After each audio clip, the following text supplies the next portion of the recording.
Madame, mademoiselle, monsieur, bonsoir. Bienvenue à votre journal du 16 avril 2019. Voici les titres du journal. Le président de la République préside la cérémonie de prestation de serment du président et des membres de la Commission pour la transparence financière de la vie publique.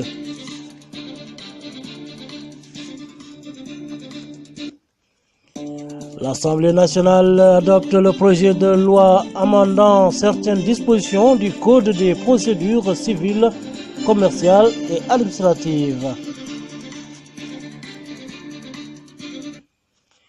Le Palais des Congrès abrite les travaux d'un atelier international sur la problématique ou les problématiques essentielles posées par la migration du travail.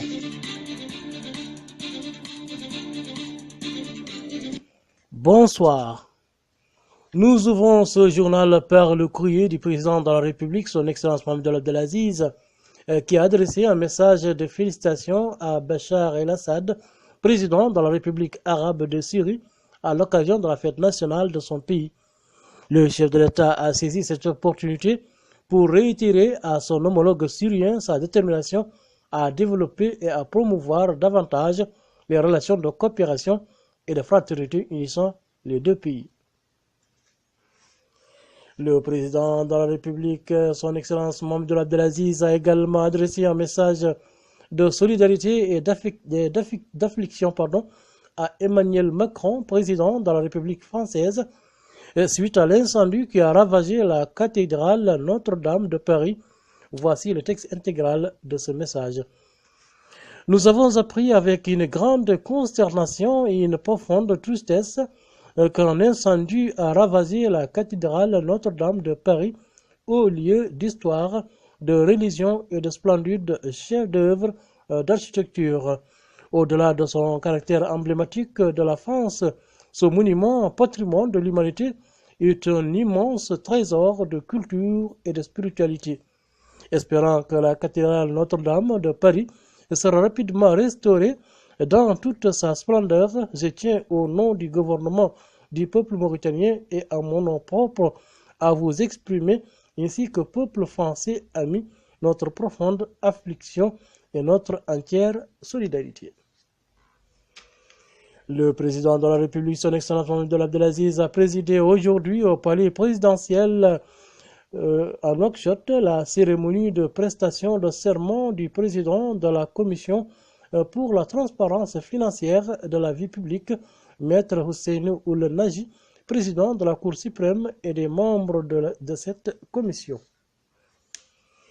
Réunis en plénière, les députés ont examiné et adopté le projet de loi amendant certaines dispositions du Code des procédures civiles, commerciales et administratives. Le gouvernement a été représenté par le ministre de la Justice, M. Dia Mokhtar Malal, entouré de certains de ses proches collaborateurs. Le ministre de la Défense, M. Yahya Ould Hademin, a effectué aujourd'hui une visite à l'état-major de la gendarmerie nationale. Le ministre de la Défense a été accueilli à son arrivée par le chef d'état-major de la gendarmerie nationale, le général de division Sultan Ould Mohamed Souad. Direction à présent Néma, où le ministère des Affaires islamiques et de l'enseignement originel organise une formation sur les méfaits du discours extrémiste et haineux. 40 imams participent à cette formation. Nouakchott abrite la rencontre annuelle de l'Association mondiale des services publics d'emploi pour l'édition 2019. Cette rencontre à laquelle participent les experts internationaux venant de 20 pays est organisée conjointement par l'Agence nationale pour la promotion de l'emploi des jeunes ANAPEJ et l'Association mondiale des services publics d'emploi. Une équipe médicale composée de médecins mauritaniens et saoudiens a effectué plusieurs interventions dans le cadre du programme de cathétérisme cardiaque en Mauritanie. Cette activité est organisée par l'Organisation mondiale de secours, de bien-être et de développement en collaboration avec le Centre national de cardiologie. Démarrage ce matin à l'espace de l'ancien aéroport de Nouakchott, les premières festivités qui concrétisent le projet tunisien de l'entreprise immobilière Gouloulou.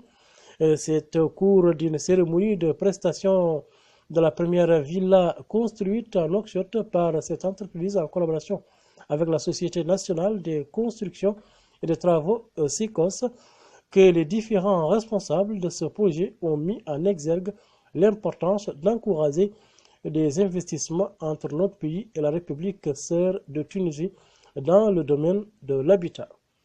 Madame, Mademoiselle, Monsieur, merci de nous avoir écoutés. Passez une excellente fin de nuit. Au revoir.